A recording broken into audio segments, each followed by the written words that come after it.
This is Nazia Bari, hope you all are doing well. सबसे पहले तो रमज़ान मुबारक सबको। Yes, I am late, very late, बहुत ज़्यादा लेट, जो कि मेरा हैबिचुअल एक्शन है। I am not good in the social media और इस चीज़ में बहुत लेज़ी हूँ, so please accept my apologise.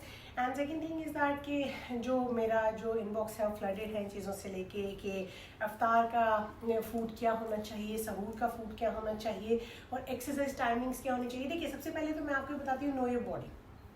If you know your body, if you understand your body, तो आप ये अंडरस्टैंड कर लीजिए कि आपका आधे से ज़्यादा तो आप अपने बारे में जब अपने आप को जानते होंगे, आपको पता होगा कि आपकी बॉडी को क्या सूट करता है।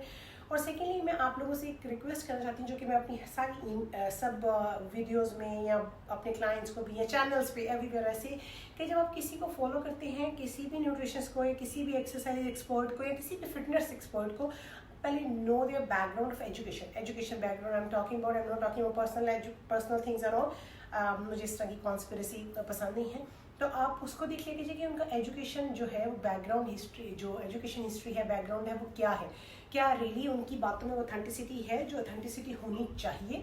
और जिस ऑथेंटिसिटी की आपकी बॉडी को ज़रूरत है। एक आपकी बॉडी एक ऐसी चीज़ है जिसको सबसे ज़्यादा ऑथेंटिक चीज़ों की ज़रूरत है, क्योंकि अगर हेल्थ वेल्थ जो भी आप सुनते हैं, हेल्थ है तो वेल्थ है, हेल्थ इज़ वेल्थ। और अगर आपकी सेहत अच्छी है तो आपकी ज़िंदगी की सारी चीज़ें अच्छी होंगी। आपकी मेंटल हेल्थ, आपकी सेहत, आपकी फिजिकल सेहत, आपकी ब्रेन की हेल्थ, और ये सारी जो आपकी फिटनेस आती हैं, ये उसमें आती हैं। तो अब बात करते हैं हम एक्सरसाइज टाइमिंग्स की। तो एक्सरसाइज टाइम आप देखिए कि आपकी बॉडी को क्या सूट करता है, कि आपके पास इतना एनर्जी लेवल होता है प्री अफ्तार कि आप उसमें एक्सरसाइज कर सकते हैं, क्योंकि लेडीज़ के लिए थोड़ा मुश्किल हो जाता है, क्योंकि उन्होंने घर में अफ्तार बनाना होता है और बार बार बंद हो जाता है। Any second thing is that कि जब आपको ये लगता है कि कि आप सहूर अफ्तार से पहले अगर कर सकते हैं, तो उसका एक्सरसाइज जो है वो बहुत लाइट होता है, क्योंकि उसमें आप सिर्फ वॉक कर सकते हैं, ब्रिस्क वॉक कर लीजिए ट्रेडमिल के ऊपर, आप योगा कर लीजिए, स्ट्रेचेस कर लीजिए, या थोड़े बहुत से प्लैंक्स कर लीजिए अगर आपकी बॉडी इजाज़त देती है। उसके बाद अगर इफ्तार के बाद आप करते हैं 1 से 2 घंटे के बाद, तो वो इंटेंसिटी थोड़ी उससे ज़्यादा होती है, जैसे क्योंकि आपने खाना भी खाया होता है। तो आप कोशिश करें कि आप अगर इफ्तार के बाद जा रहे हैं तो आप थोड़ा लाइट फूड खा लें, और उसके बाद एक्सरसाइज के बाद आप बाकियात खा लें। If you talk about me, तो अगर मैं अफ्तार के बाद करती हूँ, तो मैं अपना एनर्जी बाइट लेती हूँ, जो कि मैंने 150 रुपये से बनाया होता है, जिसकी recipe it's on the YouTube also, which I have uploaded like I think lately. और उसके अलावा आप वो लीजिए। इसके अलावा आपका जो HIIT आप वर्कआउट कर सकते हैं, उसका रेसिस्टेंट बैंड के साथ आप वर्कआउट कर सकते हैं, आप प्लैंक के साथ कर सकते हैं, आप स्क्वाट अपने बॉडी वेट के साथ आप कर सकते हैं, पिलाटीज कर सकते हैं। तो ये चीज़ें आप देखें। उसके बाद अगर आप 2-3 घंटे बाद करते हैं, तो उसके मुताबिक आप देख लीजिए कि आपकी कितनी वर्कआउट की इंटेंसिटी। आप डंबल्स के साथ कर सकते हैं, आप डंबल बार के साथ कर सकते हैं, तो आप इनके साथ कर सकते हैं। लेकिन अगर आप सहूर से पहले करते हैं, तो सहूर से पहले आप ज़्यादा एक्सरसाइज इंटेंस मत कीजिएगा, क्योंकि उस वक्त आपकी बॉडी ने उसके फ़ौरन बाद जो है फास्ट करना होता है, तो आपकी बॉडी डिहाइड्रेट होना शुरू हो जाती है। और सबसे मेन चीज़ जो है, अपनी हाइड्रेशन का ख्याल रखा करें। ये नहीं है कि आप बस धड़ाधड़ पानी पीते जाएं। It's not the way of कि आपकी जो बॉडी को हाइड्रेट रखने का वे नहीं है। उसमें आप ये कर सकते हैं कि आप प्रॉपर्ली एक बैलेंस में पानी पीजिए, उसमें चिया सीड्स आप यूज़ कीजिए, तुख्म लंगा यूज़ कीजिए, क्योंकि वो आपकी बॉडी को हाइड्रेट रखता है। इसके अलावा तीसरी चीज़ जो है कि ये होगी आपके वर्कआउट की। और क्या वर्कआउट है ये मैंने आपको बता दिया, वर्कआउट टाइमिंग मैंने आपको बता दी, क्योंकि वर्कआउट टाइमिंग आपको कोई भी एग्जैक्ट नहीं बता सकता जब तक you don't know your body. मुझे नहीं पता आपकी बॉडी की एनर्जी इस टाइम कितनी ज़्यादा है। I only can suggest you कि अगर आप इस टाइम ये एक्सरसाइज कर रहे हैं, तो ये एक्सरसाइज आप कर सकते हैं। इसके अलावा ये हमारी जी क्योंकि मेरे मोबाइल पे जब बार बार कॉल्स आती हैं, तो मोबाइल जो है डिस्कनेक्ट हो जाता है, कैमरा, और आपको पता है कॉल्स तो आती हैं, क्योंकि मेरा काम इस तरह है कि मुझे सारा दिन कॉल्स आती हैं।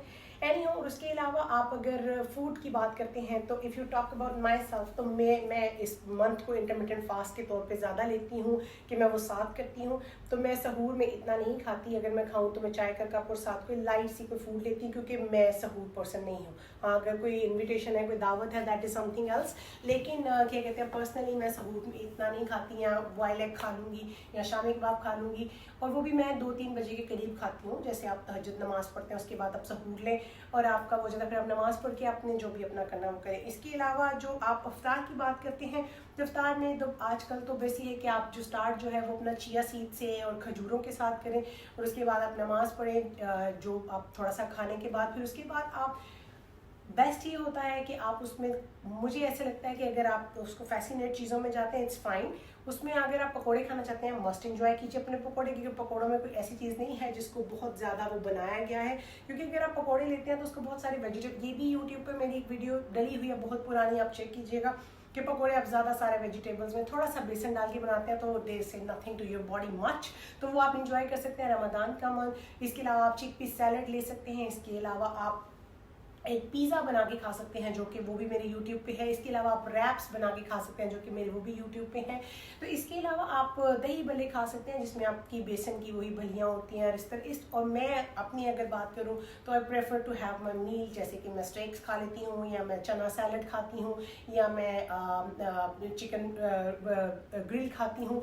तो मेरा ये है, आप अपना इंजॉय करना चाहते हैं तो ज़रूर इंजॉय कीजिए। आप कहीं बाहर इफ्तार कर रहे हैं तो तब भी आप ब्रेडलेस चीज़ें थोड़े कम कीजिए, कार्ब्स को थोड़ा लिमिटेड कर दीजिए। आपने जी क्या मैं आपको बता रही थी कि हाँ, तो फूड के लिए अभी देखिए मैं प्रेफर करती हूँ कि खाना एक टाइम खा लूँ। अगर किसी इफ्तार पार्टी पे जाना, दैट इज समथिंग एल्स, लेकिन अगर मैं घर पे हूँ तो आई प्रेफर कि मैं अपना मील प्रॉपर ले लूँ जो मुझे डिनर में खाना है, क्योंकि उसके बाद मैं अपना कट ऑफ टाइम कर देती हूँ and I do my gym what ever time I am doing, उसके अकॉर्डिंगली मैं करती हूँ। आप भी अपना जो प्लान है वो खुद कस्टमाइज कीजिए इन रमज़ान। और मैं आपको ये सजेस्ट करूँगी कि इस रमज़ान में अपने आप को, ये बैलेंस का मंथ होता है। बैलेंस नॉट ओनली कि आपने रोज़े रख लिए हैं, नमाजें पढ़ ली, देखिए इसमें स्पिरिचुअलिटी की तरफ ध्यान दें। ये पूरे 11 महीने के बाद एक मंथ आता है, इसको अगर आप 1 से 2 kg अपना वेट ऊपर नीचे कर भी लेंगे, जो वाटर रिटेंशन की वजह से, कॉन्स्टिपेशन की वजह से, मसल लॉस की वजह से होता है, तो वो दैट्स फाइन, वो आप कर सकते हैं। लेकिन ये मंथ जो है अपनी ब्लेसिंग्स लेके आता है, ये बार बार नहीं आता। तो इसको आप उस तरीके से अपनी स्पिरिचुअलिटी के लिहाज से इसको यूज़ कीजिए, दुआएं कीजिए, नमाजें पढ़िए, अपनी लाइफ को, फूड को, एक्सरसाइज को बैलेंस रखिए। लेकिन इतना मत उसमें खो जाइए कि आप इस रमज़ान को एंजॉय करना ख़त्म कर दें। तो I don't prefer these thing कि आप कोई भी अपना ओकेजन जो है, कोई भी अपना टाइम जो है वो बोरिंग करके गुजारें सिर्फ इसलिए कि आपको हर टाइम मेंटेन रखना। मेंटेन रहने के बहुत से तरीके हैं, आप उसको बैलेंस में लेके चले। अगर इस मंथ में आपका वेट नहीं भी लूज होता तो दैट्स फाइन, बैलेंस रखिए, उतना स्टक हो जाए दैट्स ऑल्सो फाइन। तो इसलिए इसके ऊपर इतना ज़्यादा इंटेंसिटी के साथ मत सोचें कि आपको इस मंथ में करना है। इस मंथ में आपका गोल ये नहीं होना चाहिए कि आपको वेट लॉस करना है। इस मंथ में आपका गोल ये होना चाहिए कि ये नॉर्मल वहाँ पे स्टक रहे, ताकि ना बढ़े ना कम हो। अगर बढ़ नहीं रहा तो, कम नहीं हो रहा तो बढ़े भी मत। तो इसको नॉर्मल वे में लेके चलिए, नमाजें पढ़िए, इबादत कीजिए। इसको एक आपके पास it's a very good opportunity जो आपको हर लिहाज से बैलेंस करेगी, आपकी स्पिरिचुअलिटी, आपकी मेंटल हेल्थ, आपकी नमाजें, आपका फूड, आपका एक्सरसाइज। वो जो लोग जो रमज़ान में रोज़े नहीं रखते, यानी कि नॉन मुस्लिम लोग हैं, सब लोग रोज़े तो नहीं रखते हैं, तो जो लोग नॉन मुस्लिम हैं उनके लिए ये इस लिहाज से बेस्ट टाइम है क्योंकि उन लोगों को ऑफिस से जल्दी छुट्टी हो जाती है, वो लोग घरों में जल्दी आ जाते हैं, वो बहुत सारे क्लब्स ज्वाइन कर सकते हैं, फुटबॉल क्लब्स, बैडमिंटन, क्रिकेट और बहुत सारा, वो अपने जिम की इंटेंस वर्कआउट कर सकते हैं, अपना फूड प्रॉपर ले सकते हैं क्योंकि बाहर इतना मार्केट्स ओपन नहीं होती फूड से रिलेटेड, रेस्टोरेंट से रिलेटेड। तो ये उनके लिए इस तरीके से बेस्ट टाइम है। तो अगर आप प्रॉपर बात करते हैं, to come the long story short, कि ये हर लिहाज से एक बहुत ही खूबसूरत मंथ है। इसको इतनी बातों में मत भूलिए। जितना टाइम आप टिकटॉक पे बैठ के और मुख्तलिफ न्यूट्रिशन और मुख्तलिफ लोगों को सुन रहे हैं, उसकी निस्बत आप ये कीजिए कि आप उसको बैलेंस कीजिए। वो कुरान पाक पढ़िए, नमाजें पढ़िए, तस्बीहात कीजिए, अपनी दुआओं में मुझे भी याद रखिए। मुझे आप सबकी दुआओं की बहुत ज़रूरत है और सबको सबकी दुआओं की बहुत ज़रूरत होती है। इसलिए अभी फ़िलहाल अपने दिमाग में से ये निकाल दीजिए कि आपको इस चीज़, आपको जो है वो वेट लॉस करना है। अभी अपने दिमाग में सिर्फ इतना रखिए कि आपको अपने वेट को मेंटेन रखना है, कि कम नहीं हो रहा तो आपको उसको बढ़ने भी नहीं देना।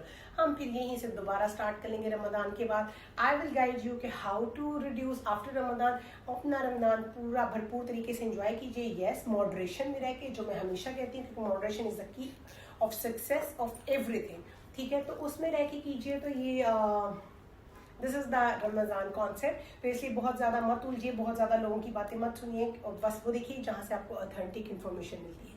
Stay tuned with my channel, take care. मुझे आप सबकी दुआओं में मुझे याद रखिए, मेरी दुआओं में भी आप सब लोग हैं।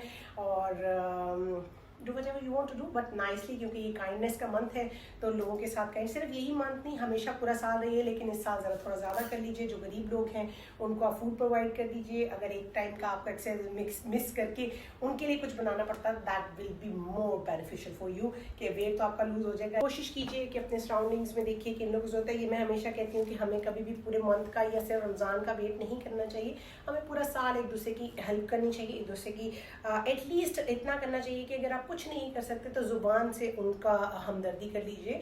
तो इस महीने को पूरा आप यूज़ कीजिए इन चीज़ों के लिए। बस इतना ही मुझे आपसे कहना है। And don't worry about your weight, don't worry about अगर आप 1-8 kg पर बढ़ा लेते हैं, क्योंकि अभी रमज़ान में वेट बढ़ने का सिर्फ यही नहीं है कि आप खा ज़्यादा रहे हैं आपका वेट बढ़े, इसमें ये भी है कि अक्सर रमज़ान में कॉन्स्टिपेशन की बहुत प्रॉब्लम हो जाती है, क्योंकि आपकी बॉडी हाइड्रेट प्रॉपर नहीं होती, उससे भी आपका वेट बढ़ सकता है। आपकी बॉडी के अंदर मसल लॉस या वाटर रिटेंशन की बहुत सारी चीज़ें हैं जिससे आपका वेट बढ़ सकता है।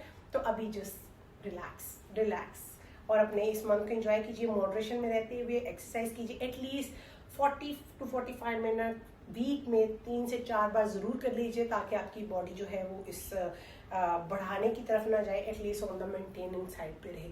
चलिए जी, अल्लाह हाफिज़।